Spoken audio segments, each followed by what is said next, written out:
Being a مسلم، کیا ہم لوگ قرآن پاک کی تلاوت، نماز، کلمے اور روزمرہ جو قرات کرتے ہیں، کیا ہم اس کو واقعی درست تلفظ کے ساتھ کر رہے ہوتے ہیں؟ تو اس کا جواب ہے کہ ہم میں سے بہت سارے لوگ تلفظ اور تجوید کے بارے میں سرے سے جانتے ہی نہیں، اور ان کی روزمرہ تلاوت کے دوران، قرات کے دوران اتنی غلطیاں ہو رہی ہوتی ہیں اور ان لوگوں کو علم ہی نہیں ہوتا کہ معاذ اللہ جو تلاوت وہ کر رہے ہیں، جو کلمے، جو نماز وہ پڑھ رہے ہیں، اس میں معاذ اللہ ان کے غلط پڑھنے کی وجہ سے معانی بدل جاتے ہیں۔ لیکن الحمدللہ ہم نے اپنے چینل کے تھرو آسان تجوید سیریز کے سلسلے شروع کیے ہیں، جس میں ہم روزمرہ تلاوت، قرآن پاک کی مختلف سورہ اور کلمے اور نماز، ان چیزوں کو مکمل تلفظ کے ساتھ سکھا رہے ہیں۔ اگر آپ میرے چینل پر نئے ہیں تو میرے اس چینل کو ابھی سبسکرائب کر لیں، کیونکہ یہاں پہ آپ کو آسان تجوید سیریز کے بہت سارے سلسلے ملیں گے۔ آج ہم انشاءاللہ چھٹا کلمہ یعنی 6 کلمہ سیکھنے جا رہے ہیں، وہ بھی مکمل تلفظ کے ساتھ۔ تو چلیے سیکھتے ہیں۔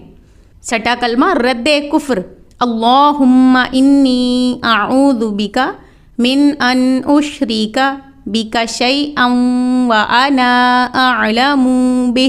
اب یہاں پہ اللہم میں اللہ کے لام کو پر پڑھا جائے گا، جبکہ کھڑی زبر کی مقدار کو پورا کریں گی۔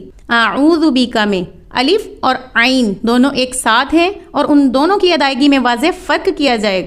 بک شیئا و، اب یہاں پہ شیئا و، ان کو الگ الگ نہیں پڑھا جائے گا، بلکہ بک شیئا وانا اعلم، اعلم میں عین کی ادائیگی کا خیال رکھا جائے گا۔ اعلم بہ، کیونکہ یہاں پہ ہا کے نیچے کھڑا زیر ہے، لیکن وقف کی صورت میں ہم اس کو بہ کو بہ پڑھیں گے۔ نیکسٹ پارٹ انشاءاللہ نیکسٹ ویڈیو میں۔